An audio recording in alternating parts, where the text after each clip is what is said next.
Bonjour tout le monde, j'espère que vous allez bien. Dans cette vidéo, on va voir une nouvelle fonction qui entre dans le cadre de la formation Microsoft Office Excel niveau 1.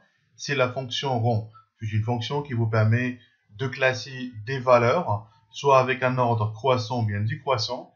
Alors, on va passer directement au tableau pour avoir les limites de cette fonction.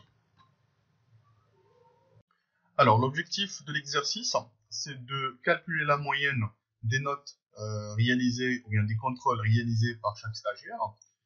Et après, on doit bien sûr faire le classement des moyennes qu'on a bien sûr calculées.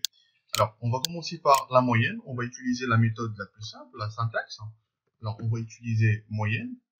Automatiquement, la fonction moyenne, il va être affichée. On va bien sûr la choisir, double-clic là-dessus. Et bien sûr, la fonction, il vous demande de donner la plage, de déclarer la plage des valeurs à calculer. Alors, on va choisir bien sûr les 4 contrôles, les valeurs des 4 contrôles. Après, on va fermer les parenthèses et on va valider. Alors, automatiquement, j'ai bien sûr la moyenne des 3 contrôles. Je dois bien sûr recopier la formule vers les autres cellules. Alors, on va bien sûr aller en bas à droite de la cellule et on va bien sûr cliquer double-clic pour bien sûr afficher, on peut dire, les autres moyennes. Et on va essayer de réduire un petit peu le nombre des valeurs après la virgule.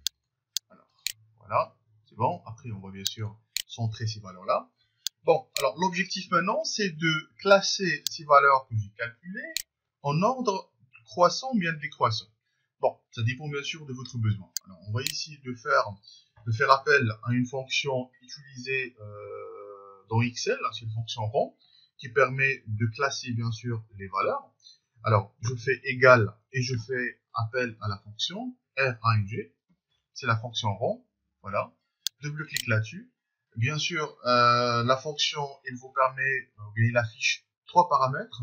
Il vous demande le nombre, bien sûr, le nombre c'est la première valeur à déclarer. Je clique sur la première valeur. Quand vous constatez, vous devez mettre point virgule après. Je mets point virgule. Je déclare la référence. Pour la référence, c'est la totalité de la liste. C'est-à-dire, il va comparer la première cellule par rapport à la liste. Alors, je dois bien sûr donner la liste entière. Et bien sûr, puisque il va comparer bien sûr toutes les valeurs par rapport à la même liste, je dois bien sûr fixer cette liste-là. Pour la fixer, je dois utiliser, on peut dire, une référence absolue. Je dois appuyer sur F4 et comme vous le voyez, sur chaque cellule, vous avez le signe $. Alors ici, par exemple, sur la barre de formule, vous retrouvez E2 et bien sûr, il y a le signe $ qui est ajouté. La même chose jusqu'à E12, parce que E2 jusqu'à E12, c'est notre liste qu'on va bien sûr l'utiliser pour comparer les valeurs. Alors, il a fixé bien sûr cette liste-là en utilisant le signe $. Alors ça, maintenant, c'est une référence absolue qui fixe à travers, bien sûr, je peux le fixer à travers le bouton F4 du clavier. Après, je mets point virgule pour afficher la troisième, ou bien le troisième paramètre. Et là, vous retrouvez 2 paramètres qui vont afficher, c'est l'ordre. Vous trouvez décroissant et croissant. Alors, décroissant, optez pour décroissant. Et après, je ferme la parenthèse et je valide par entrée.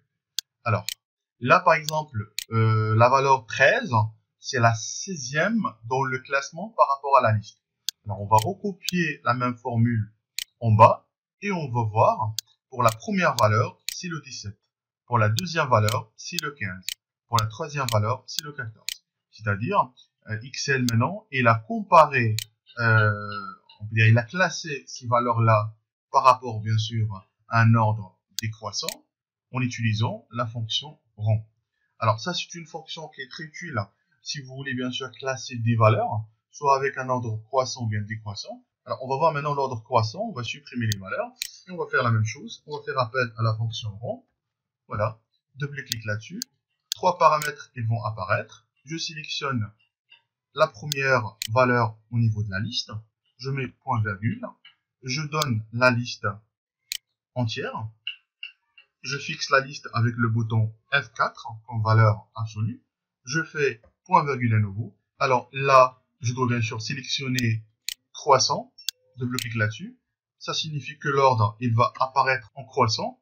Et bien sûr, je valide. Alors, on va recopier la valeur. Et comme vous constatez, là, c'est l'inverse. Alors, la valeur 9, c'est la première, parce que c'est un ordre croissant. Ok, voilà, la valeur 17, elle est là, c'est la dernière valeur. Ok. Bon, alors on va voir un autre exemple pour mieux comprendre la fonction rond. Alors, on va prendre par exemple une liste des salaires, et on veut les ordonner avec un ordre croissant et décroissant. Alors, pour l'ordre croissant, il permet tout simplement d'ordonner les valeurs de la valeur la plus petite vers la valeur la plus grande. Et l'ordre décroissant, il permet de faire l'inverse, c'est-à-dire de classer les valeurs plus grandes à la plus petite. Alors, on va essayer de faire l'exemple. Alors, on va faire appel à la fonction rond. Alors, je fais égal pour informer Excel qu'il s'agit d'une fonction. Je tape la fonction rond, double-clic là-dessus.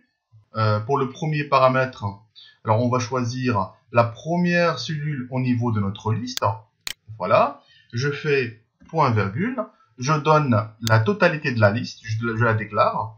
Et après, je dois fixer cette liste-là parce qu'il va comparer chaque cellule ou bien chaque valeur de notre sélection. Il va la comparer par rapport à la liste.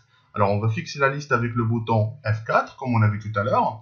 Et après, on va choisir, on va mettre point virgule et on va choisir l'ordre. Alors, on va choisir l'ordre croissant. Alors, comme on a dit, l'ordre croissant, il permet de classer les valeurs de la plus petite vers la plus grande. Alors, on va voir est-ce que c'est vrai ou non. Je fais entrer. Et comme ça, on va recopier. Alors, comme vous constatez, la valeur 1500, ou bien le salaire 1500 dirhams, c'est le premier au niveau de la liste. Et 5000 dirhams, c'est le dernier au niveau de la liste. Alors ça, c'est l'ordre croissant. Alors, on va ici juste de centrer ça. Après, l'ordre décroissant, c'est l'inverse. Le plus grande valeur vers la plus petite valeur. Alors, on va essayer de mettre à nouveau la fonction rond. Voilà. J'ouvre le parenthèse. Je donne le premier nombre ou bien la première valeur au niveau de la liste, point virgule. Je déclare la totalité de la liste. Je fixe bien sûr la liste avec le bouton F4. Et bien sûr, je mets point virgule, je choisis l'ordre décroissant, c'est la valeur 0. Et après, je valide bien sûr la fonction et on va recopier la fonction vers le bas. Alors, comme vous constatez maintenant, c'est l'inverse. Alors, 5000 dirhams, voilà, la valeur 5000, c'est la première au niveau de notre liste. Alors, j'espère que vous avez compris l'utilité de la fonction rond. C'est une fonction qui est assez simple, qui permet tout simplement de classer, bien sûr, des valeurs données par l'utilisateur, soit avec un ordre croissant ou bien décroissant, selon, bien sûr, votre besoin. Merci à vous, merci pour votre attention et à la prochaine vidéo.